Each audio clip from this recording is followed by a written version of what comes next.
We're going to put people on Mars, and we're going to put people in other places in our solar system over time. And SpaceX is going to be the initial, perhaps leading company to do that. The thing that Elon likes to talk about is they build the machine that builds the machine.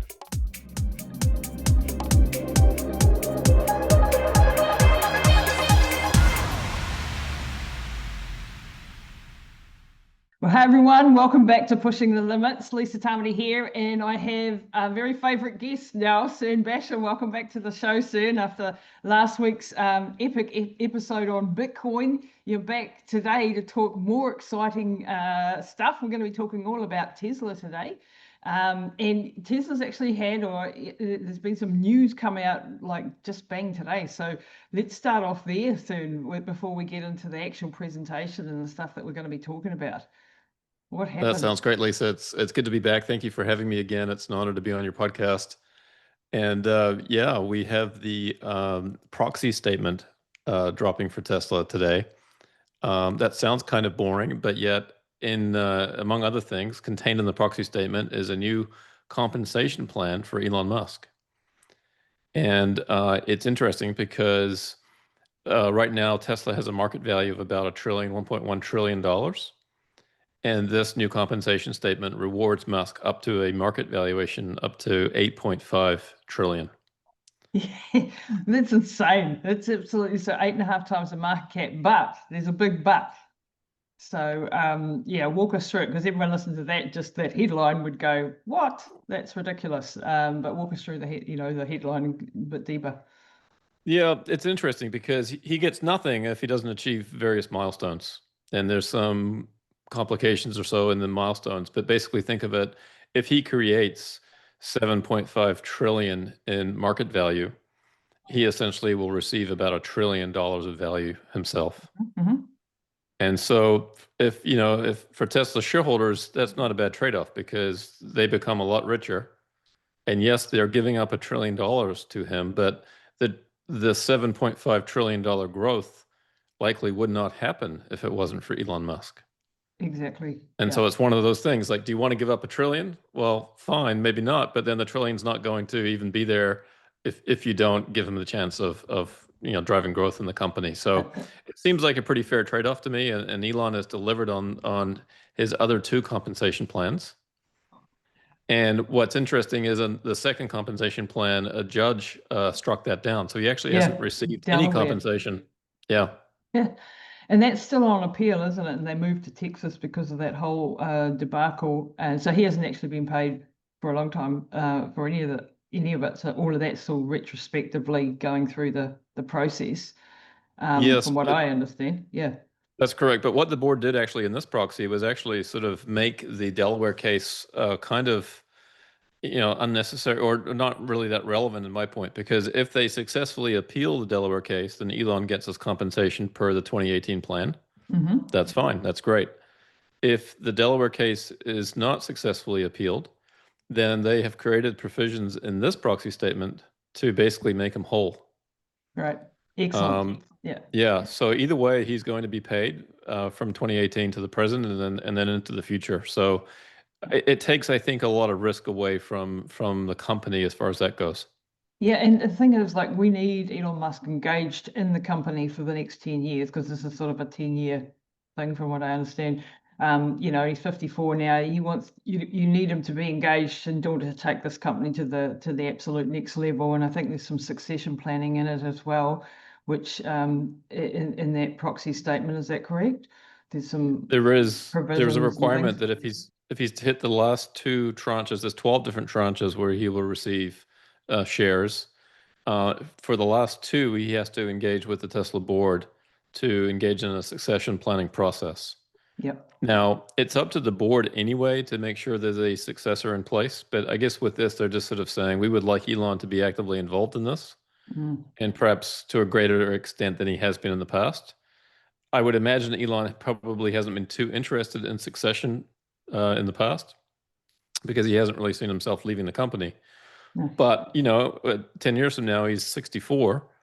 You never know. You never know what the situation might be, and it's certainly wise from the board's perspective to make sure that there's a strong team of potential leaders that can step in should something happen to Elon.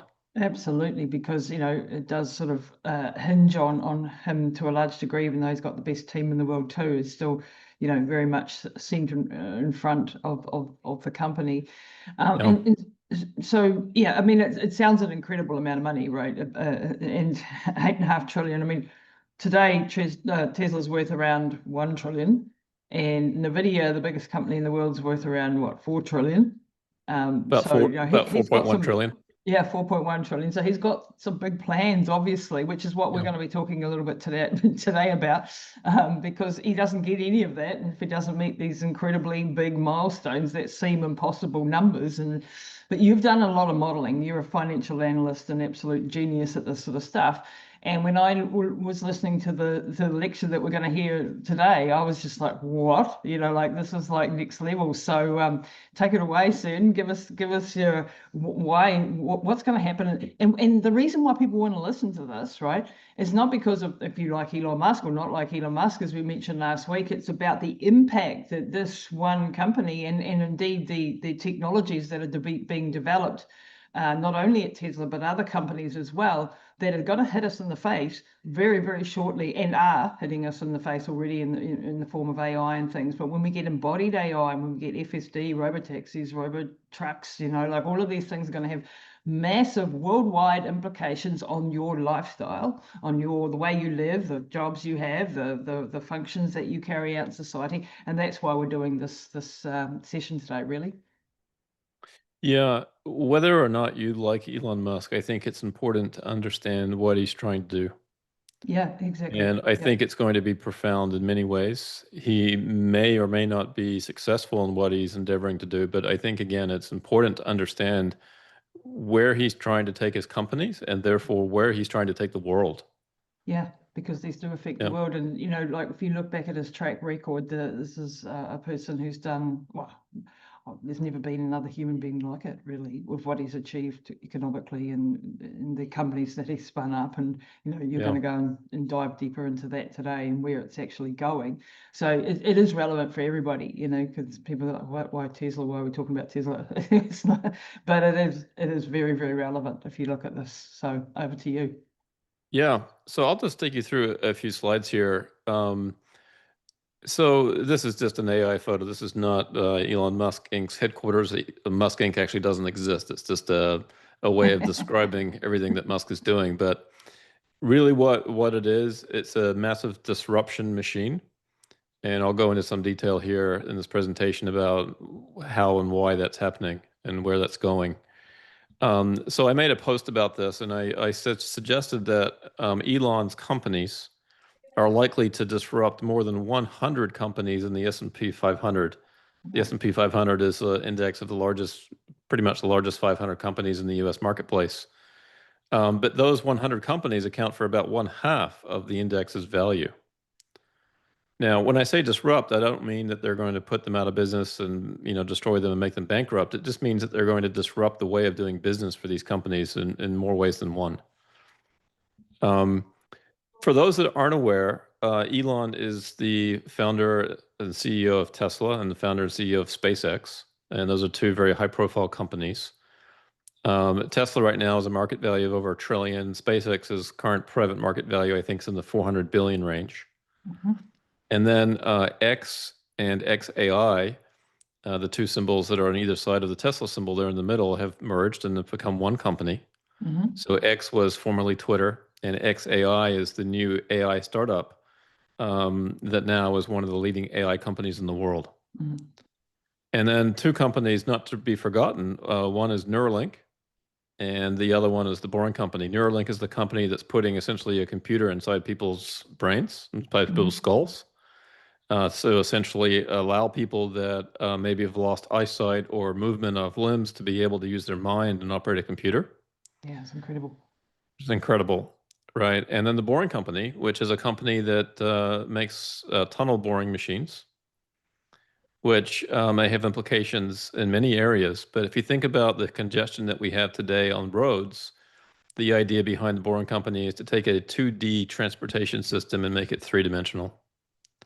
Build tunnels and get things off the surface of the planet, put it underground, and you have a much more efficient system.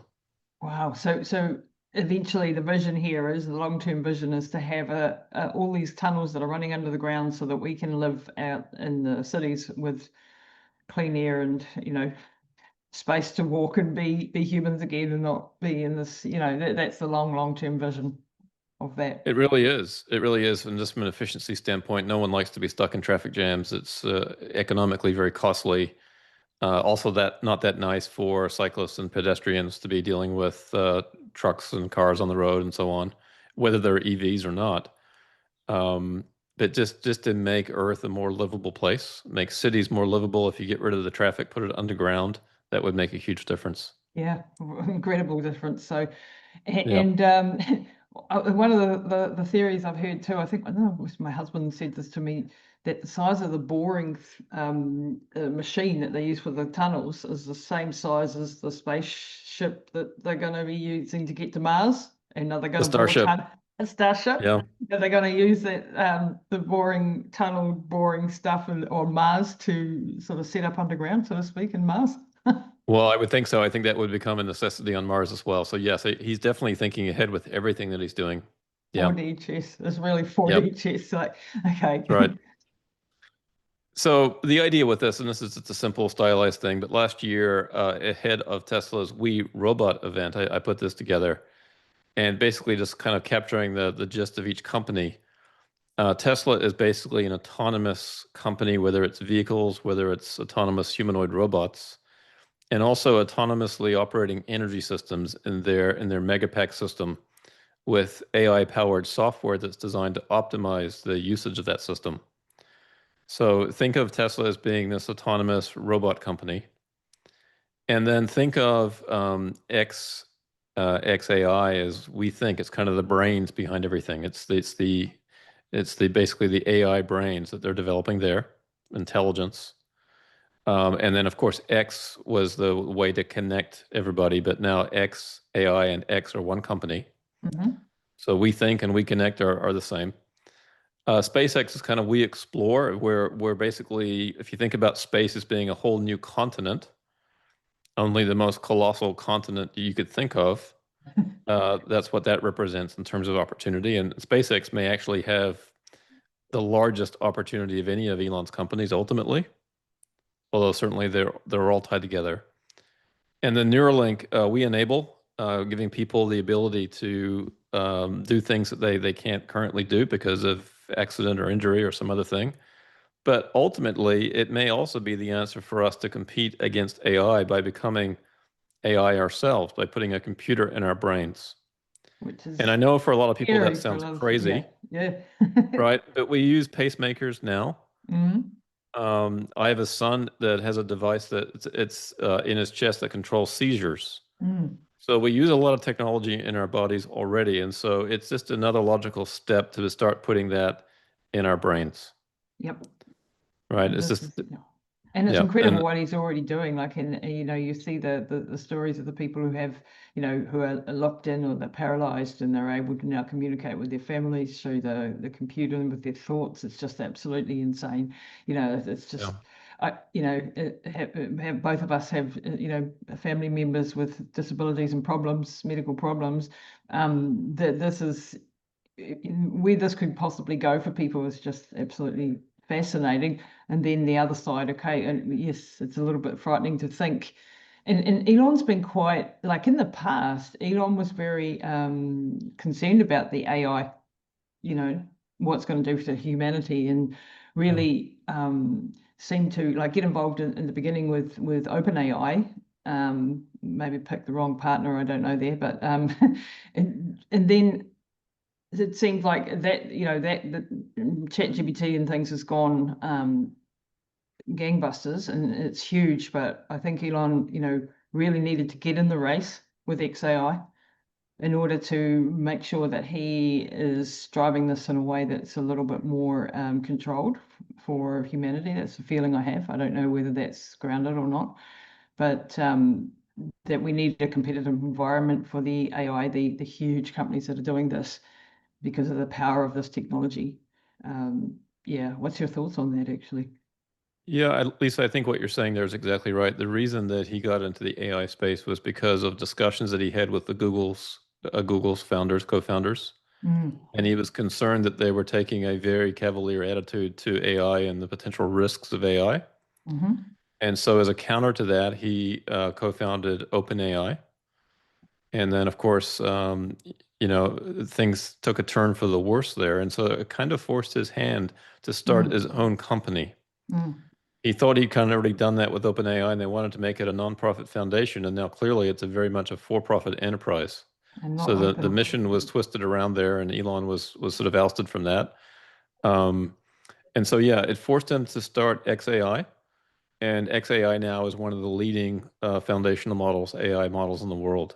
Yeah, with the Um, biggest and- compute behind yeah. them, and they've caught up. Jensen Huang's been, famously said, how fast Elon's been able to set up this XAI, and the computing behind it was absolutely insane, that nobody could have done that except him, really. So it's really interesting that he's managed to catch up when he was, started off on the back foot, so to speak, with the other companies going way ahead. And now, this is one of the most powerful, if not the powerful in certain areas, at least, AI thing that we have. So really quite incredible. Yeah, and the other big achievement there, Lisa, was not just in getting that data center up and running, but it was actually in figuring out how to string together more than 15 or 20,000 of these computers, these NVIDIA GPUs and the systems associated with it. Some people thought that that would be a limit. Hmm Elon personally helped to figure out how to extend that to 500,000. Wow. And now they're working on the next data center, which will have up to 1 million GPUs in that data center, Colossus 2. Mm. So he's pushing the envelope in many ways, not just with the speed of developing and building these data centers, but actually figuring out some of the technical limitations that we've had problems with as well. Yeah, and so that they haven't melted and turned to soup like, was predicted, sort of thing, that it would be impossible to Right. do. At least not yet. Incredible. Yeah, we'll Not see. yet. Yeah. No, and So Colossus 2, goodness knows, that's huge. Isn't that the biggest thing ever? If he pulls that off, that'll be the biggest in the world I as far believe as so. compute. Yeah, Yeah, 1 million GPUs. Yeah, yeah, it'll be absolutely colossus data center. So yeah. XAI will have two, and Tesla also has a second one that they're building as well, Wow. Cortex 1 and 2. Yeah. So again, just from a stylized perspective, if we just look at Elon's companies here, so Tesla, clearly they make cars, and they're also in the car insurance business in some states. They make energy systems, large batteries for utilities and companies to store energy and then to discharge that energy when it's needed. So, for example, if you're relying on a solar or a wind system, sun doesn't always shine, the wind doesn't always blow, but you can store that energy into these large batteries and then discharge it when you need to. hmm Tesla's also coming out with a semi. They're finishing that factory now. Should start production towards the end of this year, and that has a capacity of about 50,000 semis. Um, and then, of course, they're getting into the transportation business through their Robotaxi network that they're just starting to roll out. And that will also apply to Robotrucking. So their trucks will also now be a competitor to airline cargo flights, Wow. right? And Robotaxis, of course, will be a competitor to buses and public transportation and Mm. eventually personally owned vehicles. It'll become so Wow. cheap to take a ride in a robotaxi, a lot of people will look at it and say, why would I even own a car? It's going to be cheaper for me just to use a robotaxi.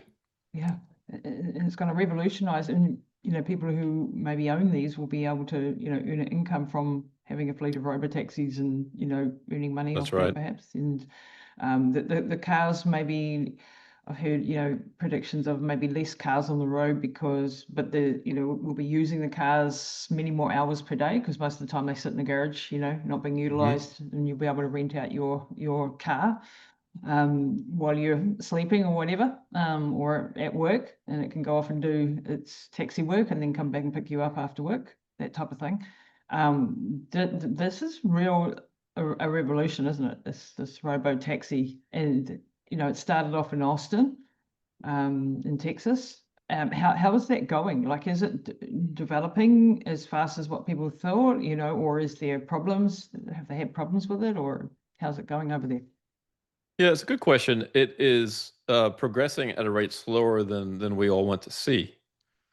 But that said, we're all impatient about this. We want Robotaxi to have 1 million vehicles, tomorrow kind of thing. Yeah. So, it does take a while. There are some hurdles I'm sure that they're overcoming. We don't know exactly the issues that they're facing. We are expecting to see a new version of their self-driving software come out here in the next few weeks. Hmm. That should be a big improvement. And then, of course, there'll be another version after that. So the rate of improvement seems to be accelerating, and that bodes well, I think, for the Robotaxi service. They just released the app. Anybody now in the US anyway can download the app, and I think it had 2 million downloads yesterday, just in the first day. So the prospects are exciting there. Now, I will say that the next one, manufacturing and labor. So Tesla is also making a humanoid robot. Mm. And I've been Optimus. saying now for quite a while, based on my modeling, I think that this will actually account for about 80% of the value of the company. And Elon publicly said the same thing a few days ago.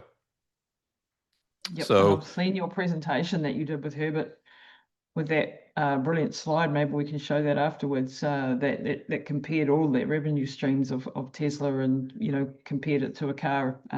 That was a really good graphic, by the way, because it just really put into your mind about how big the opportunity is yeah, with the Optimus. yeah, it's absolutely enormous. And I'll sort of talk at a high level here in a second about all that. And then, of course, Tesla itself has been developing some of its own AI chips. They did shut down their efforts to make this Dojo chip, but they do make their AI, the chips that go in the cars themselves. That's called AI 4. Then they have AI 5 and AI 6 coming out. And so they're a big player in the chip market as well. And eventually, they could become a bit of a competitor to NVIDIA, Hmm. and so on. So that's just Tesla in terms of the different things that it's hitting. And then we've got the other companies. And rather than go through them in detail, suffice it to say that they're addressing all kinds of different industries in different areas. So when we think of a CEO of a company, we traditionally think of them as being in one industry. There are very few CEOs in the world that can address the breadth of issues that Elon is addressing here. These are all cutting edge things in terms of space-based communications, space travel, rockets. There are not too many people in the world that have the knowledge of rocketry that Elon does. Hmm. You often hear people try to criticize him and say, "Well, Elon's not an engineer." Well, he is. He's Yeah. he's one of the best rocket scientists on the planet. Yeah, Yeah, exactly. Yeah, and Starlink and things like that are already, SpaceX is this is just one of their things that they're doing, which is just huge right around the planet. that's right. Yeah, Yep. so yeah, pretty next level. And then another way to make it a little bit more concrete is I put together this list of 115 things that Elon has unveiled or contributed to the world. Now, some of these are kind of tongue in cheek, but some of these are very, very important and very serious. So there's a real mix here of different things. But they're kind of color coded. The ones in white have to do with Tesla, Hmm. right? So whether it's the battery technology in the 4680, it's whether it's the AI 4, AI 5 chips, and different things, the Cybercab, which is a car without a steering wheel that'll be fully autonomous, and so on down the list. There's so many different things here on this list. We could talk all day about them. And then we've got the ones that are in green, that's SpaceX. And again, there's a lot of different developments there from different rockets to the drone ships and the systems to catch the rockets when they land. Um, it's just so many different things that they've innovated on there. And by the way, some of that innovation that they've achieved at SpaceX has flowed back to Tesla in terms of Hmm. how Tesla manufactures its vehicles and designs its factories and so on. So there's a lot of cross-pollination between the companies, Is and there? that's a That's what I was wondering with that, like how much cross-contamination and how much cooperation, because it seems to be part of like the whole thing seems to be part of Elon's bigger vision, yeah. like all part of the vision and, but these are all separate legal companies. How do they share sort of information and cross-pollinate like that? Yeah, there's a lot. There's some people that have, left Tesla and gone to SpaceX or vice versa. And Elon allows for that. He wants people to float around where they think that they can add the most value. There was also when he took over Twitter, a number of his employees basically volunteered to help out and help him get his arms around the company and figure things Wow. out. Wow. So he's got a real strong team, and so on. So it's really just impressive. Neuralink there in pink. We've got Grok, XAI, and X and blue. Some of his other things in the past, whether it's X.com and PayPal and red. He built a video game when he was really young and sold that for some money, and so on. And of course, fathering 14 children as well. I think one's passed away, but 13 kids that are alive. Wow. Um, so just an incredible list, and this is a list that will continue to grow. Surgical robots on there, I see. I didn't know that one. That's interesting. All right. Yeah, yeah. They built a robot for to surgically implant the Neuralink chip with all the different lead lines that go in and have to be inserted into the brain. It's a very, very precise surgical operation. And it actually be something that a human surgeon probably could not do, just given the quantity of the number of leads that have to be inserted. Amazing. Yeah. So robotics across the different companies, AI across the different companies, it's really a pretty phenomenal thing. So if we think about then what's happening here, I wrote this post where I said Elon Musk is taking us from one system to another. All right, so just here's a way of sort of thinking about how he's contributing to the world. And by the way, Elon liked this post. Cool. I just happened to notice, by the way, I was looking at my phone at the very second that he liked it. Otherwise, I could have easily missed it because, if your post get a number of likes, it's hard to sort of see who's liking it unless you're going through. Yeah, So I don't normally do that. I really never do that. I just happened to catch him liking this post. that's So I funny. think I'm onto something here. You're the second guest I've had on this week that's had posts liked by Elon. I had a Dr. Yeah. Tina Pears on last week, and she'd also had posts that he'd liked in regards to some work that she'd been doing on COVID and long COVID and stuff like that. So interesting. I get good quality guests. It's actually quite surprising to me. He's liked a number of my posts and commented on a few of them, and it's always shocking to me when he does because he's such a busy guy, Yeah, right? It's really pretty impressive he's able to do what he does. for sure. Elon Musk and his teams are working on taking us from one system a little bit and talk about some of these. So all of his companies are taking us from a system of what I would call linear problem solving, right? Where you sort of deal with the problem and then it's gonna go on to the next, go on to the next. You incrementally improve. All right, that's the way most companies do it. Look at Apple coming out with each version of the iPhone, right? The iPhone itself was a kind of a groundbreaking thing, but since then it's just been kind of a linear progression. Yep. Elon's very much focused on an exponential kind of innovation, and we're really going to see that when Robotaxi starts to take off and then with the humanoid robots. Right. He's really trying to approach things from what he calls first principles. Don't just accept the way that it's done now. Let's look at it from first principles and figure out better ways of doing it. And that kind of ethos and approach is embedded across all of his companies. We talked about the Boring Company. It's really has the potential to take us from a world of 2D transportation, roads on the surface of the planet, to 3D transportation where we have tunnels in addition to roads. And that's a great unlock and a great benefit to humanity. Neuralink. Humans are biologically constrained. We have these meat computers in our brains, in our heads, as great as they are.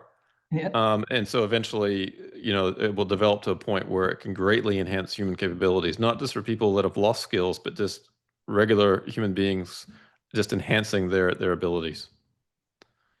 Eventually, we may all become AI supercomputers ourselves. That's a scary thought for a lot of people. Yep, it is. And it's going to take a while to get there. It's not something that'll happen overnight.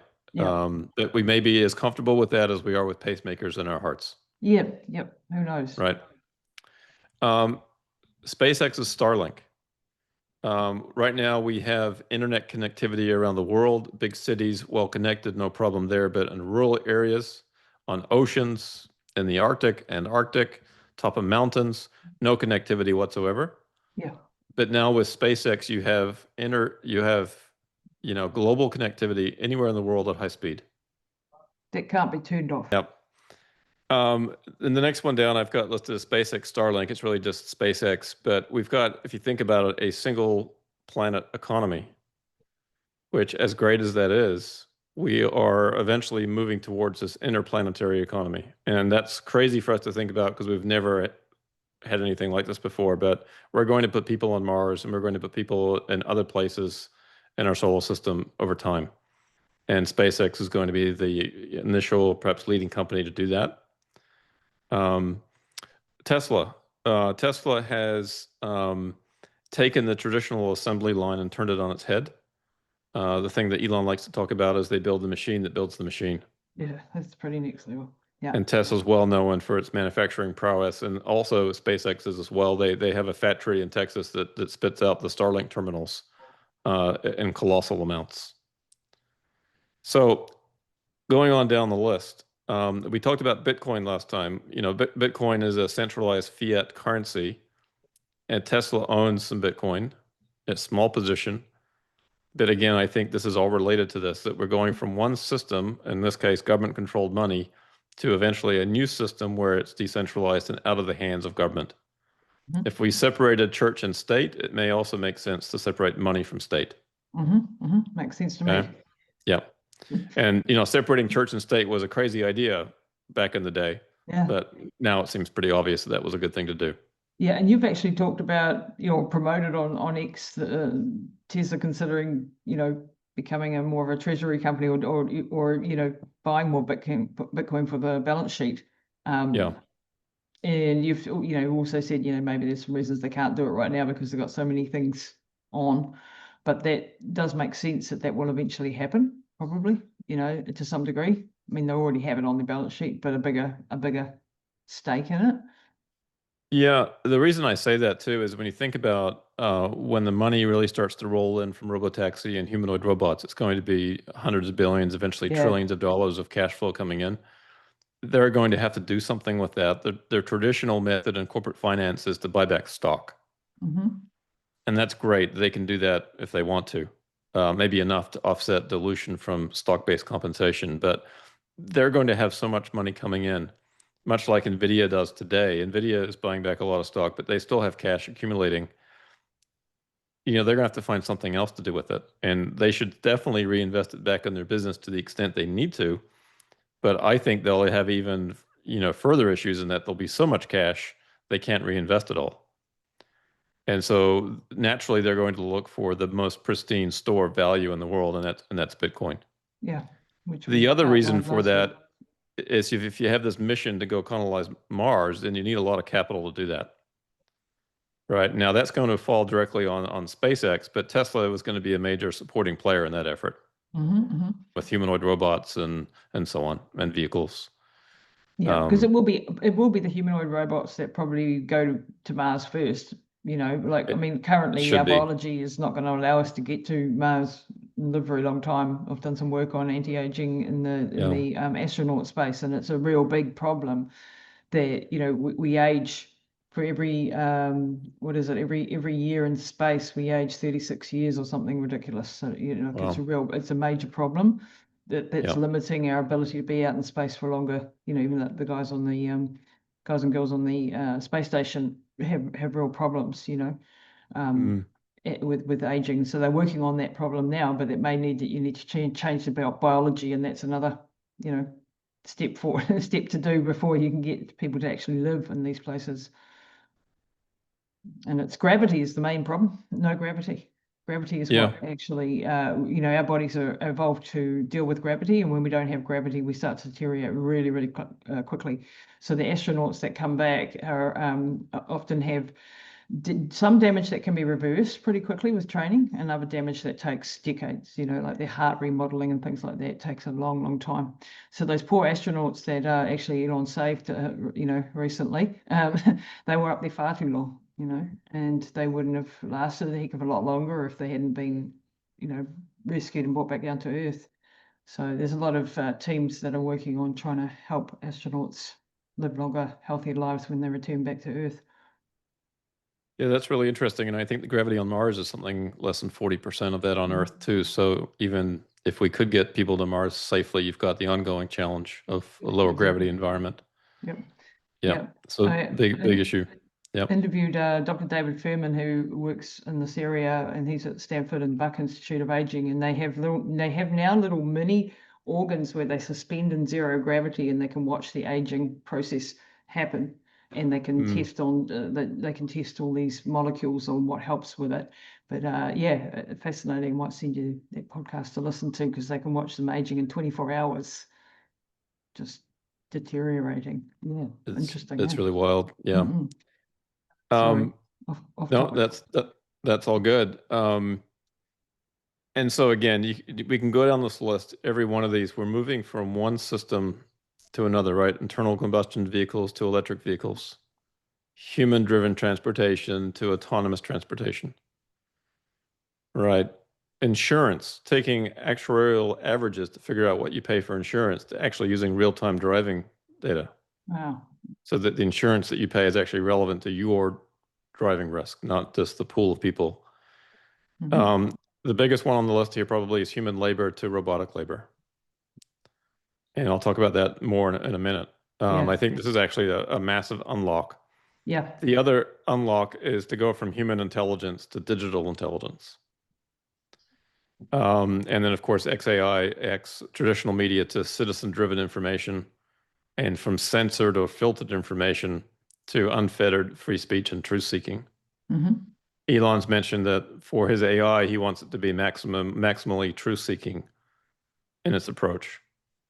He feels that that is the approach that you need to take in building an AI. And I agree. Agree. That's I think one of the reasons why he threw his hat in the ring, because he saw other players not taking that approach. Yeah, and why we're XAI or X at the beginning, taking over X to have this ability for free speech in the social media world, where nothing else is free speech anymore. It's all censored. Yeah.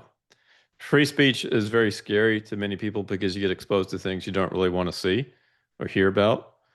But the alternative, I think, is a lot worse, where It's a lot worse. you get exposed to things that are censored, filtered, not true, there to manipulate, etc.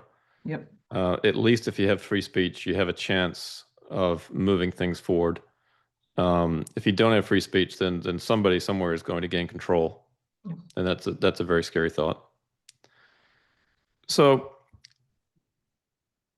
if we think about what's happening here, let's talk about human labor. Labor in the world is about half of global GDP, right? But when you and I work, the value of our labor doesn't show up in a stock price anywhere, right? There's no Lisa Incorporated or Cern Inc. So what we're doing then with humanoid labor is taking something that is not capitalized. And what I mean by that is it's not capital in the stock market, and turning it into something that's a robot that now is part of capital in the stock market. And what happens when you do that is you're taking human labor where we don't figure out what the present value of our future wages are and price it in the stock market, to a robot where you figure out the present value of that robot's earnings stream, and you create stock market value around that. This creates tremendous value. So look at Airbnb, for example, where they have essentially capitalized the value of people's homes to the extent you rent them out for extra income. Yeah, so it's out of thin air, really. You think the about houses already existed, didn't they? So they already existed, but they weren't being that's utilized in right. that. Yeah, so we've added value to the system and capitalized that value, or put it onto the stock market as a valuation. Yeah. And to take a step even further, to think about, Starbucks, a coffee company, they capitalized coffee, which is in the past, basically you made it at home, and they capitalized that and turned it into a massive stock market value. Or any company that makes anything. Think about Coca-Cola. They capitalized drinks, whereas people before would drink coffee, tea, and water. They developed a new drink and basically capitalized that and created massive stock market value. So every single company that we see has capitalized something, a product or service. And in the case of human labor, it's the largest component of GDP, and it's not capitalized. Yeah. With the exception, perhaps, of a few professional, football, soccer teams that have capitalized the labor of their players. Right? That's There's a market value assigned to that, but that's it. Yeah. Wow. Right. And so this is why, if people are familiar at all with any of my models, I get to absolutely massive numbers for humanoid robots. Because at the point that they become capable of doing work that humans can do, and by the way, many of them are there already today in simple ways, they can move things around. And that right there makes them incredibly useful. Humans spend a lot of time just moving stuff around. Think about most of the activities you do in your home. Yeah. Whether it's, it's just moving stuff around. Yeah. Right. But not to mention in a factory, even more importantly. Yeah, totally. Right. And so humanoid robots are going to capitalize labor, which is the largest portion of GDP. So that right there, you create hundreds of trillions of potential market value in that opportunity. Robotaxis are capitalizing unpaid driving time. Right now, we all drive our own vehicles. We don't get paid for that unless you are a delivery person and you're paid for that. But if you're just driving to work or driving somewhere, you're not getting paid for that time. With a robotaxi now, you're taking the human out of the loop, and the car is doing the work, and you get to capitalize the value of that. And so that's why that business is also worth many, many trillions of dollars. Wow. Yeah. This right? is, yeah. And then if you think It's a about AI mindset in shift. general, Yeah. If you think about AI in general, we're capitalizing intelligence. Now, we've done some of that before in the sense of, if you think about Google, so we capitalize knowledge, information, but we didn't capitalize intelligence, and that's what AI is now doing. So if the value of knowledge is this much and information is this much, the value of intelligence is multiples of that. And that's why there's this massive rush by all these companies to go after AI, because the opportunity is so large. And by the way, if you think about it, there's no limit to the amount of intelligence we can use. There's a limit to the amount of transportation we can use. There's a limit to the amount of labor we can use, although it's huge. But there's no limit to the amount of intelligence that we can use in the world. Wow. Yep. Right. So these markets are absolutely enormous. And Elon, Tesla, and his other companies are squarely in the middle of all this. All of it. Yeah. All of it. Yeah. On each one of these. And when you think about, AI is intelligence captured, like it's the whole of human intelligence has been digested by the LLMs already, and now they're, exploring beyond what would be normally, stuff, and we haven't even solved math problems and so on that we haven't even solved yet, things like that. But when you start to embody that intelligence into something that can move around and is connected with each other and can teach each other, and like one side of it's terrifying, be quite honest. The other side is like, wow, this unlocks the potential, but is it like in the next 10 years while we're getting there? Because, a lot of those things like Optimus might take another 10 years before it's actually, at a scale where, us in New Zealand, for example, in the end of the world, we're, usually slow to get things. It might be another 10 plus years before we actually see that down here and in all corners of the world. How long, what is the time horizon that you see? Because sometimes with all these sci-fi type of things, all these incredible breakthroughs, where the people that are in it, like you and me, or the people that are studying it, and the ones that are really deep in it, tend to underestimate the timelines of things, because we see the changes happening so rapidly, but the adoption may be slow, or the regulations may be slow, or so I did a video this week. I was talking about GPT-4B and retrosciences and their AI and their ability to start to reverse cellular aging is their thing, right? That they're going after with an AI model, and it's helping them speed up the process. And people like Demis Hassabis are saying, we're going to be able to cure all human disease by 2035. And I'm going, you've forgotten the regulators. You've forgotten the clinicians that are not going to change. Right. You've forgotten the professional bodies that are going to slow this whole down. And I've Yeah. seen, already in the health space, which I, obviously work more in, there is already incredible breakthroughs that none of us are getting access to, or only the billionaires, or only in certain corners of the earth where you can get it, and the rest of us are not getting it, and it's being squashed. It's being tied up in clinical trials for Africa. It's it's just all of these roadblocks to actually letting this innovation free into the world. And so that's sometimes I think is underestimated. It's not just the I definitely, technology. yeah, I definitely agree with you. If you think about the healthcare space, absolutely, there's all kinds of regulatory hurdles. Now, the interesting thing about that is this is a global race. Yeah. So if you are a country that has a little bit more of a forward-minded view, you have an opportunity in many areas to leapfrog everybody else. So here's a way to think about it. Let's talk about humanoid robots. Right. Humanoid robots can be viewed as a labor force. They can also be viewed as a military force. Think about an army of robots. Okay. So there's the commercial and there's also the military aspect of this. If you are a country, and let's say you have a neighboring country that isn't so friendly, then it's in your best interest to adopt this technology before they do, because otherwise you may find an army of robots marching across your border. Right? Think about maybe Finland next to Russia or something like that. Who knows? Ukraine and Russia, whatever examples you want to use. Fortunately, New Zealand and Australia have a little bit of water between them, so bit of a moat. we're okay. Literally. Yeah. So think about it now, just also in terms of the commercial aspect. When we have labor in the world, we rely on humans, right? And so it takes a while from when a baby's born to become a productive human. Let's just call it 18 years. Imagine if you could find a way to accelerate that so that it was only 10 years, without the problems of child labor. Just imagine for a minute that we could mature humans so that they could become productive citizens, let's say in 9 years, so it's half the time. Imagine what that would do for a country in terms of accelerating its GDP growth. Yeah, massive right? unlock. Yeah.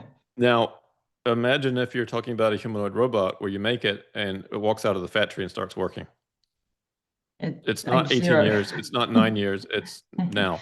Yeah. Right. So this is actually becoming a critical issue, I think, for companies and for countries to understand this opportunity as well as threat. Because let's just use New Zealand and Australia as an example. Let's say New Zealand adopted robots, went full force into it, encouraged innovation, attracted Tesla, got them to build a factory in New Zealand. Whatever incentives you need to, build the robots here, Elon. We won't charge you any taxes or whatever it is. The land is free. Whatever benefits you have to offer to get this in New Zealand. Imagine the advantage that New Zealand could have over Australia, who may take a more cautious approach and put up barriers and say, oh, we don't want to lose jobs. We want to protect our workers, right? I understand the impetus for wanting to protect workers, but the reality is we are in a global arms race. The others are doing it. Right? And so for the countries that are on the forefront of this, they could benefit materially versus anybody that they compete against, whether it's military or commercial. And both are important, by the way. We can't ignore one over the other. We don't want to see robots used as military weapons, but we have to be honest about the fact that they could be and that they are. And even if not on the front lines, behind the scenes in the supply lines in terms of building weapons. Even if we only ever have humans fighting wars, which we won't, we already don't. We have drone warfare. Yeah, we already have robots of another type. We already have it, right? And so we have to be honest about that. And governments have to get their mind around this. This is the latest, both military technology that's critical. If you don't invest in it, it could destroy you in the worst case, or economically, it could destroy you because if you're competing countries, even if they're friendly, If they adopt this technology before you do, and you're waiting in line to get your allocation from Tesla of robots, good luck. Wow. The example I always use here in the US, let's say you've got Walmart and Target. Hmm. Let's say the Target CEO is more forward-thinking than the Walmart CEO, and he goes to Elon and says, "Hey, I want to do a deal with you. I want the first 50,000 robots that come off your line, and I'm willing to pay billions for it." They can deploy that in their stores and in their warehouses and outcompete Walmart if Walmart doesn't do the same thing,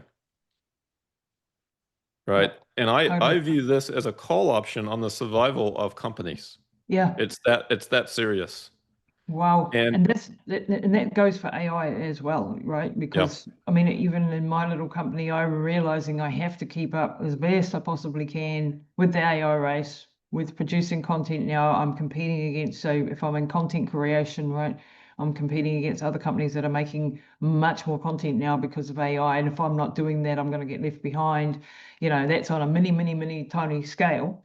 But if yeah, you replicate that times a billion businesses and then bigger businesses in countries, that's the sort of problem we're facing. And what I'm seeing here is that, New Zealand people just like don't want to know. Like they don't like nothing.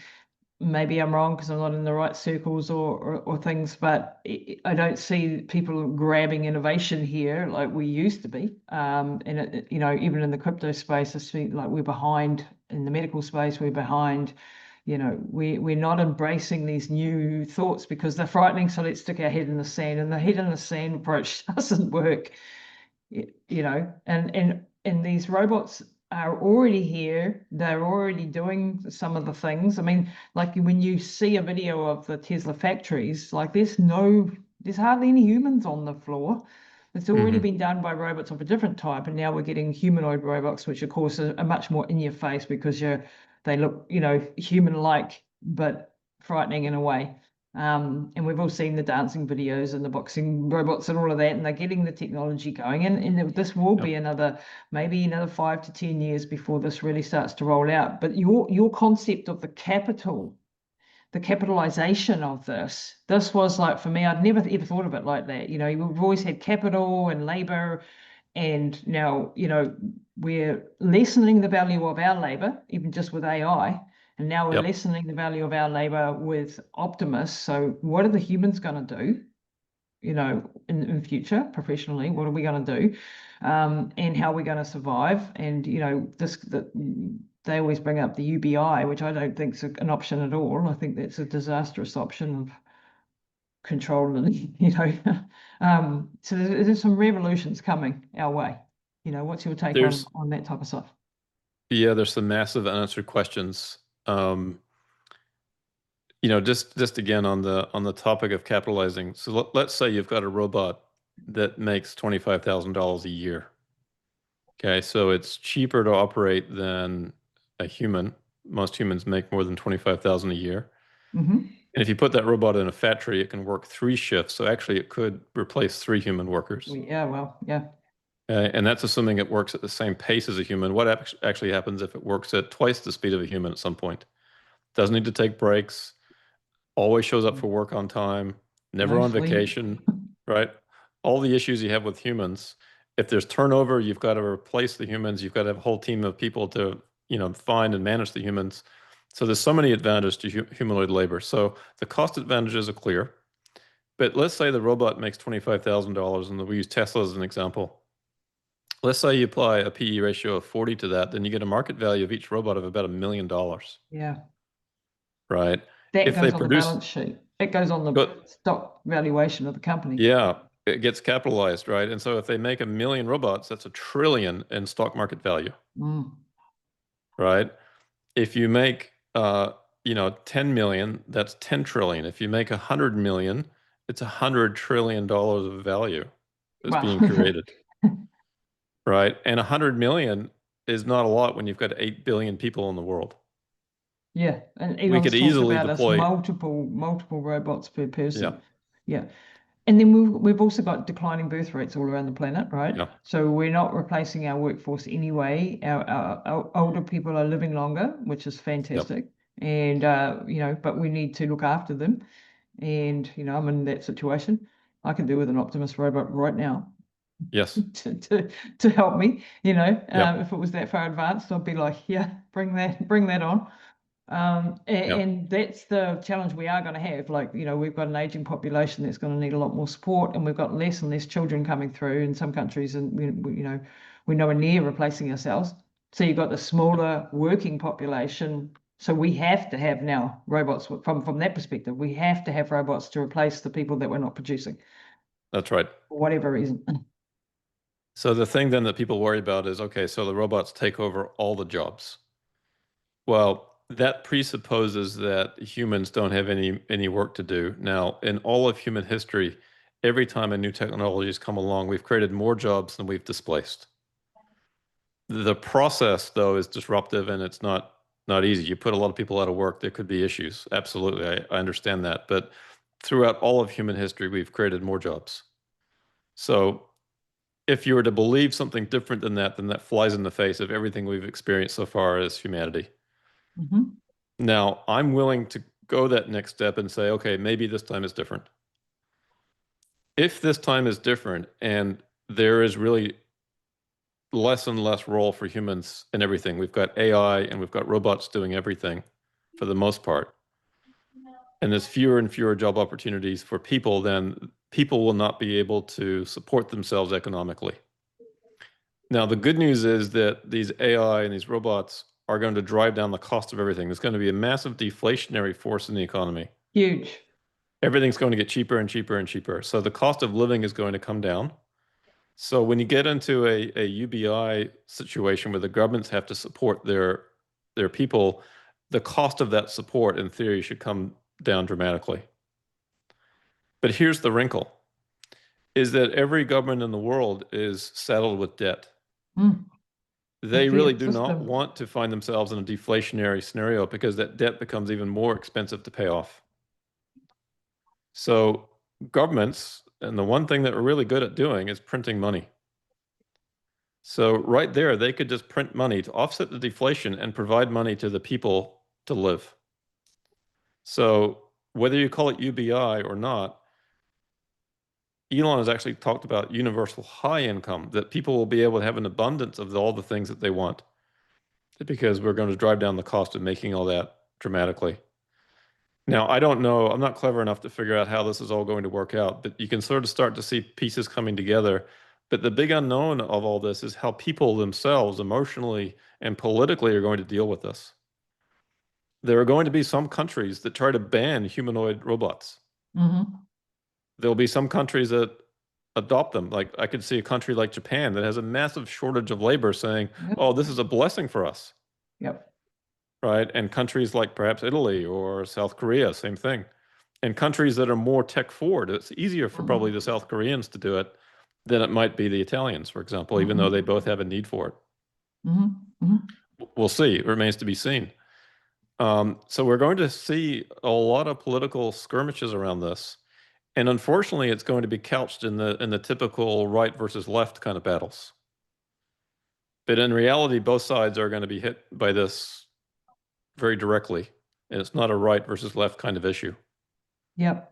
And like we're all hoping that this will turn out to be a world of abundance, but human nature is such that usually, and maybe it's the bias of the fiat system being built on debt, but it usually rises to the top echelon gets all the Yeah. money, and the middle classes and the lower classes just get completely and utterly annihilated, and that's happening faster and faster in our fiat system that we're in, this debt-laden economy, which we covered last week in Bitcoin. Why the need for Bitcoin?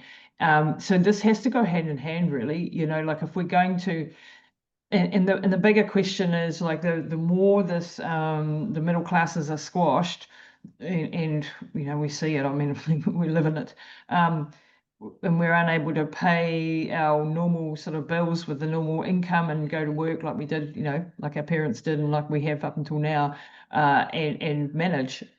Even when you're a productive, educated, good citizen doing your, 8 to 10 hours a day of work, and you still can't survive, which is what we're seeing. We're starting to see that now in a like in a country of abundance like New Zealand, or we're pretty good country. We've had a good standard of living, and you're Mhm. seeing more and more people living in cars under the bridges, out of the society, people being not able, even people who are working, not able to, they're having to work 2 to 3 jobs in order to keep up, and more stress piling on. And this causes the revolutionary pressure, right? At some point where they go, hang on a minute, this is not working and Yeah, we need change. And then they will start fighting for higher wages. And of course, we understand it's a fiat system is the problem, right? It's, yes, the doctors and the nurses and the firefighters in our case should be getting higher wages because the things are going up, but it's actually a systemic wide problem. And that's right. you throw AI and you throw robots in the mix of this, and then you've got governments that are starting to, create more controls over their citizens, CBDCs and, Orwellian spy coins and all of this sort of stuff in the Yep. mix at the same time. And Yes, we're in for a bit of a rocky road, And so these conversations where you see like someone who has a vision and an idea of how we can use this for good, and sometimes I think a lot of people have good intentions, but it ends up in the hands of wrong people. yeah, The open AI, good example. I don't think Sam Altman's the best person to be in charge of that much power, which whereas like Demis Hassabis, brilliant, like excellent. But how do you know you're going to have the right people that are in the right positions that are going to that's actually right. be beneficial for humanity and not, and that's why like a session like this talking about what Elon's doing, what he's trying to achieve, but also the risks that are involved with some of these technologies that are happening. Yeah, you and I both don't have the answer to that, but yeah, really, It's, really good to have these conversations now. I think so. It's critical, and particularly I think with people that normally aren't not involved in these conversations. Mm-mm. This is an issue beyond technology. This is an issue beyond investing. And by the way, in this classic battle between capital and labor, capital is going to win this one in a solid way. Mm, exactly. Labor can fight all at once, but labor, human labor, is going to be not as important in the equation as it used to be. And so, if you want to protect yourself against this potential battle, more and more people should be investing in that capital side. Good Okay. assets, And I'm not here hard to money. plug Tesla or any investment. Just do your own research, but I want you to consider that if you think your job is at risk to AI and humanoid robots, and it is, whether you recognize it or not, it ultimately is for pretty much almost every profession, and maybe in some surprising ways, that one way to protect yourself is to invest in the companies that are putting you out of business, as Yep, strange as that may sound, as a yep, hedge, yep. As a hedge, right? yep. But the ultimate thing is in that battle as it plays out, we may see, as we've talked about, some companies doing well, and then the political forces come to sort of stop them for a period of time. Mm, Don't approve certain, new AI developed drugs or treatments, or don't allow humanoid robots to take over the job of a worker unless the worker has resigned and therefore there's a vacant job opening for 6 months before the robot can take it. mm, Those kinds of policies, while they may sound like they protect workers, may be the exact wrong thing to do because now then that country is less competitive. And if a company is looking to set up business in New Zealand, Australia, United States, it's going to go to where it's best treated and where it has the exactly. greatest opportunity. Mm, Now, mm, the really cool thing about this, by the way, too, is that a country like New Zealand, which gets a lot of its products from outside the country, can now, in theory, insource and build its own products locally wow. instead of Mm. relying on products from Vietnam or China or other countries Because because they the had the robots cheap could build it. labor. Yeah, That's why they were able to do it, like the cheap sort of wages that they were earning in those countries is what enabled them to become the manufacturing houses of the world, or China yeah, and Vietnam and places like that. And that's going to change that dynamic as well. So yeah, that's right. wow. Mm, mm, mm, And New mm. Zealand, in that sense, could be a manufacturing powerhouse of its own if it was forward thinking enough and developed humanoid robots and had a force of humanoid robots really before anybody else did, for example, New Zealand could get themselves ahead of other countries in that regard. So there's going to be, I think, a tremendous sort of shuffling of the geopolitical cards, so to speak, Yeah. in this whole transition. Yeah, and we need really forward-thinking governments to be able to tackle this. And yeah, that's going to be the challenge. I think the biggest challenge is that we don't have well, we don't seem to have really good governments around the world generally. I think, places of leadership and, whatever side of the political spectrum you stand on. I mean, I certainly stand for freedoms and things like that. And what you're seeing in some parts of the world is quite frightening. And it seems to be everything's tipped on its head. What used to be democratic countries like Europe and UK and, New Zealand and Canada and things have gone more controlled, more socialist, more communist even, in that way of thinking. And then Yeah. the other countries like South America are going forward, and El Salvador and places like that. It used to be dangerous, bad, not so great countries to be living in, and now turning around and actually like, opening their doors, changing their things. Saudi Arabia, for example, the UAE, all of those places that are becoming really, they're going forward. They're going forward, really at a hell of a speed. And like China's not stopping for anybody, right? So No. we have to compete against that. We have to understand that. And America, of course, is in that race with China. So it's going to be one hell of a ride for the next 10 years. But the vision, that coming back to the vision of the Elon Musk companies and what Elon's trying to do, maybe from taking us from one system to a new system, and it's an exponential system, not that linear thinking. That was a bit of an eye opener for me. And that one graphic that it was in part of another slide deck that you had that showed the income potential just from a Tesla perspective, from an investing perspective now, where the Optimus, the robo trucking was huge, and the Robotaxis was so much more than just the car. The typical what people think is Tesla today is the cars, Tesla cars, but that was this much, and Optimus and robo trucking and Robotaxis were this much, and FSD even was much bigger. So Yeah, yeah. I'll just sort of talk you through that real quick. So if you think about Tesla selling a car today, they might make $5,000 on a car that they sell in net profit. Now, let's just assume you bought a car every 5 years. So from an individual person, they're going to make $5,000 every 5 years. Now, think about a robotaxi. They might make $25,000 per year from that vehicle if they make it and keep it in their own fleet. 25,000. Actually, the numbers could be higher than that. That's, I think, a low number. But let's just go with 25. So right there, they're making 5 times as much. But that's 1 year. So they can make that now over 5 years. Wow. So now they're making 25 times as much profit from that same car that they could sell to you, or they could keep and operate in their fleet. Right. So what's Tesla going to do? Well, they're going to put as many vehicles as they can in their fleet. You can still buy a car from them, but you know what? That car is now so much more valuable. If they need it in their fleet, they're going to take that first. And that'll make the number of cars available to people to buy less, and therefore, all things being equal, the prices will go up. Wow. So that's another consideration in all this. The robo-trucking is really fascinating because the profit potential on those things is like $250,000 to $300,000 a year, maybe even more. Amazing. Right. And so you don't have to put a lot of trucks into the world to generate a lot of value very quickly. And then the humanoid robot, for something that weighs about 3% of a car, might make the same amount of money as a robotaxi would. So let's say $25,000 a year. So if you adjust it then for let's say the battery content or the weight of a robot, and in theory, you should be able to produce a lot more bots than cars.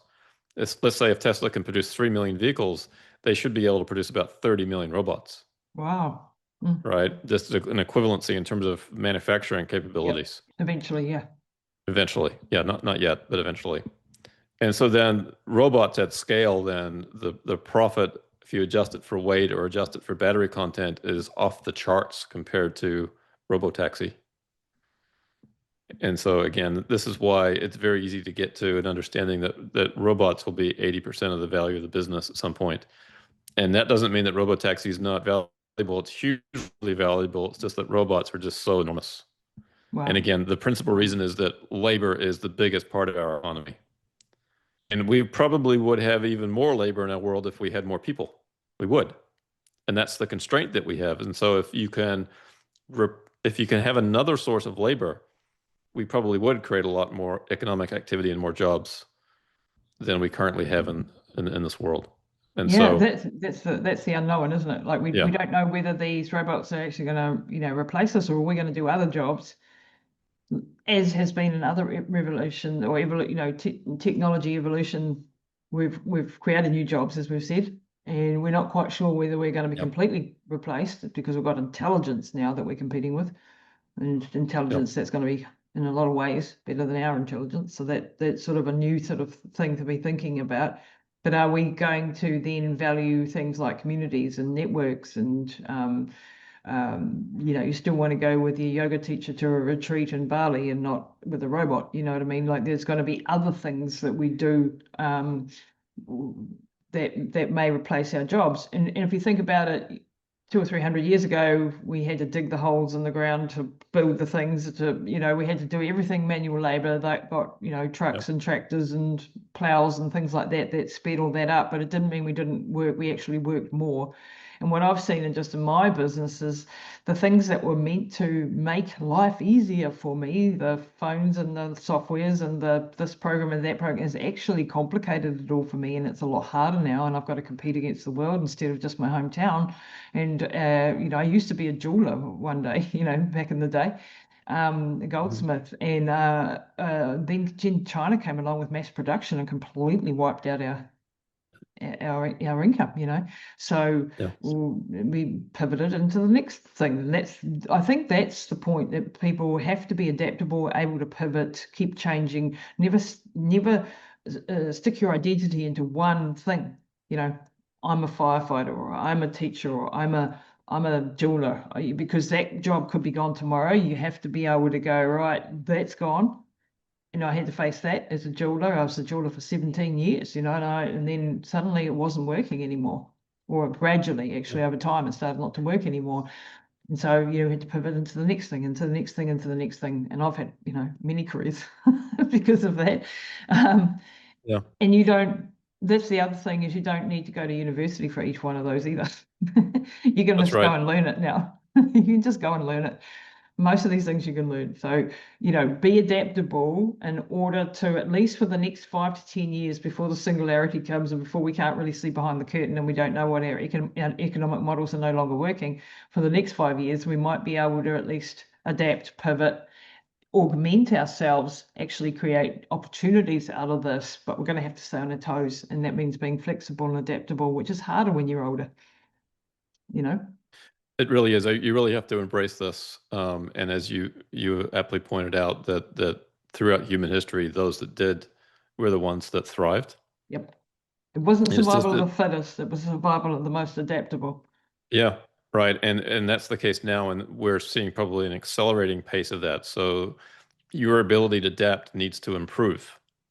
It's not only you need to be adaptable, you need to be adaptable to being adaptable, right? Like you need to accelerate that. Um, and so that's really good advice for people. And the thing that I talk about to people from a financial perspective, if you're entering a world of massive uncertainty, it's probably better to enter that with more capital than less, if possible. Yeah. Yep. So my advice to companies is if you're giving capital back to shareholders, you might want to rethink that strategy because again, we don't know what the future is, and the more capital you have, the better. You might survive. It might be the difference between going bankrupt and surviving and thriving. And then for individual human family units, same thing applies. The more capital you have, the better. And so, as scary as maybe investing in the stock market is, now actually may be the most critical time to do so, I believe so. Yeah. right? Because again, that we're replacing labor with capital and creating massive value kind of out of thin air. But that's just the process that we've gone through throughout human history to do that. Yep. By the And the way, fear the system is first going down. Yep. the first stock company was the Cell C company, the Dutch company, Hmm. basically that had a monopoly on the spice trade, and then morphed into a, believe it or not, a monopoly essentially on moving slaves around the world. Oh, horrific. Right, but it was the innovation with them was they became one of the first public stock company, and it was the largest company in its day. Its market value back in the day is equivalent to a $10 trillion company today. Wow. It Bigger was than absolutely anything. enormous, Isn't it? right? And horrific slavery, absolutely Yeah. horrific. But as a comparison, the Optimus or the robots, the robotics, is like non-human slaves that can be Well, capitalized. and that's my point because that company basically capitalized slave labor, Mm, which again, cruel and horrific, and we're glad that that doesn't exist for the most part around the world today. Um, but now we have a new set of companies that are going to be capitalizing human labor, and that also is a massive, massive opportunity. So, yeah, in the form of you robots. know, yeah. Wow. Until they become conscious. Well, He then said all bets are facetiously. off. Yeah. Let's hope they treat us kindly.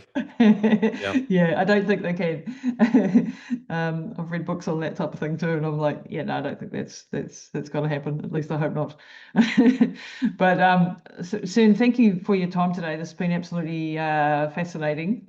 Just to thought experiment a lot of these things, but also look at some of the statistics and some of the companies and the impact that Tesla and the Musk Inc. is having around the world, because it is part of this bigger picture.